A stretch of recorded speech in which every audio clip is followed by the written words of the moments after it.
bedsides. Well, today, something completely different. We're going to talk about my 1988 Toyota pickup truck, 4-wheel drive, 6-foot bed. The pickup truck I bought 25 years ago from a guy in Atlanta. It was my first service truck, starting out my locksmith business, and it's been freaking a rock star. This truck, while it hasn't been in regular service, I've kept it around the house and just refused to sell it.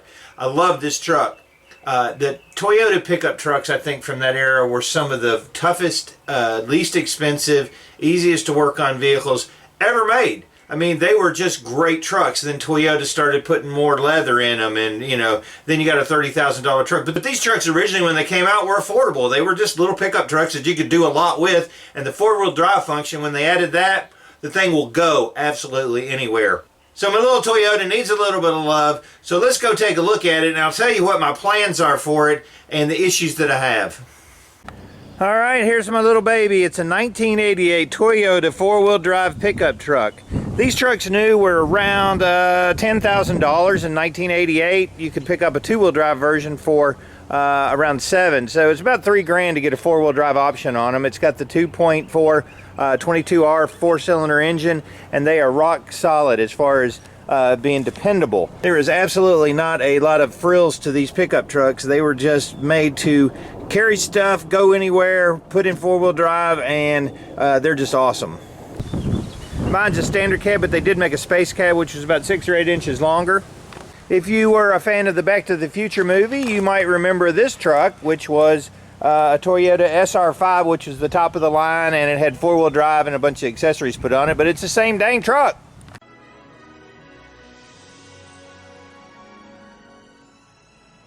Marty, that dream I had.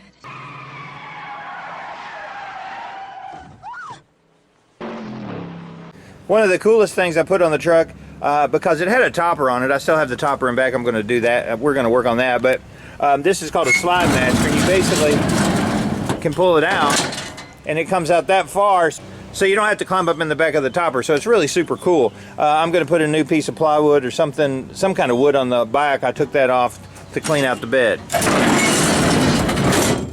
Now, while these trucks are super cool, they're awesome, I love my truck, I'd never sell it, there is an inherent problem with them, a design defect, something that was terrible that the Toyota came up with that is difficult to fix, I'll tell you the truth. When we started the remodel, I took the topper off of it, which allowed dirt and water and stuff to get down into the bed, but not a lot, I mean, whatever. But this has the typical Toyota rust rot in the bed. You can see right here, it's at the top of the wheel well, it goes back down here, and there'll be a hole here. The other side, I think, is worse. You've got it eaten out here. Right here, there's a big rust spot. There's one right there. And then back here is really bad. You can see that the edge is gone.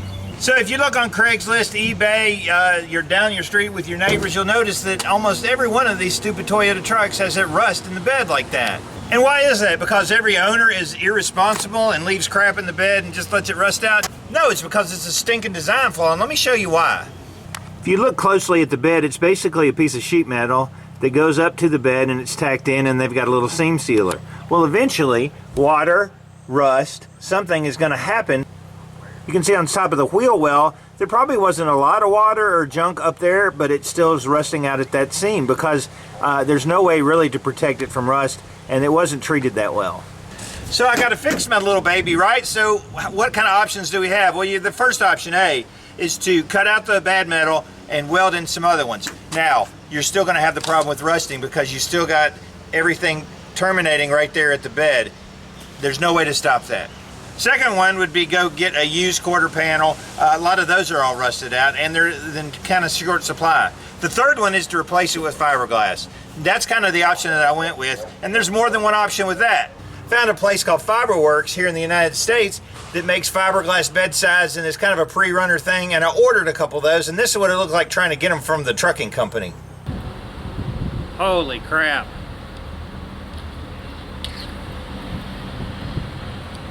Unbelievable.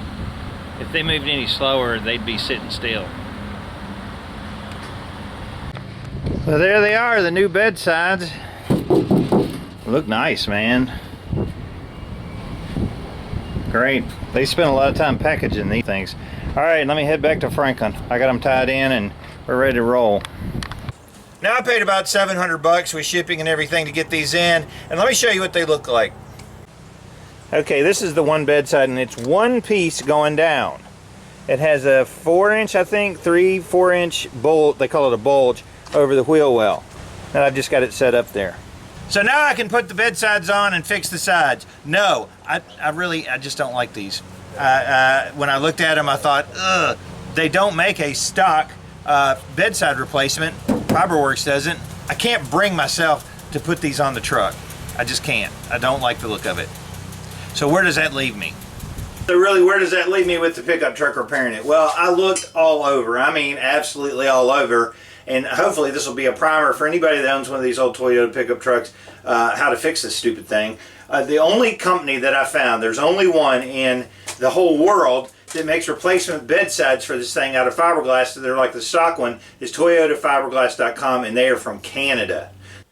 And I talked to Corey there multiple times. He was very helpful. He's like the guru of all things Toyota. They've been doing this like 20, 30 years. I don't know. Unbelievable. And I've ordered bedsides from them. And it will look just like the factory ones, which is super cool. But I really didn't want to spend another $1,400 after I made the mistake and bought those FiberwerX ones that I don't personally like. Some people actually really like those. And if you need a set, let me know, and we'll see what we can do about selling you a set for cheap. The ones from Toyota Fiberglass are going to look just like the stock one, which is kind of, you know, purist, awesome. That's what we're going to do. So next video about this is going to be me receiving the bedsides, and then we're going to start ripping this thing apart, and I'm going to do a complete paint job on it, kind of restore the outside of it. It's been, you know, let's see, it's been almost 20 years since I painted the thing with a single stage Centauri enamel. We're going to do a base clear and get all the little stuff fixed on it, and it's going to look awesome again. So I'm bringing the little Toyota back to life. Jennifer thinks that she's going to maybe bury me in it, or at least carry my ashes somewhere. Who knows? But I'm excited about getting the Toyota fixed back up. Mechanically, the thing is awesome. It's only got about 3,000 miles on the motor that I rebuilt. So we're going to get her back in shape, and that's what I'm doing on the Toyota 4-wheel drive, super cool, 4th generation Hilux pickup truck. Keep watching. I think this is going to be pretty interesting, and I think you're going to be surprised at what the quality product that Toyota Fiberglass actually makes, even though I have to get it all the way from Canada. Not even close to Jerry. Not at all. Jerry from BS Corner, it's at the other end of the country. Anyway, keep watching. Thanks for your comments, suggestions. We're going to get this Toyota fixed up. I'm David from the Redneck Garage. Keep turning wrenches.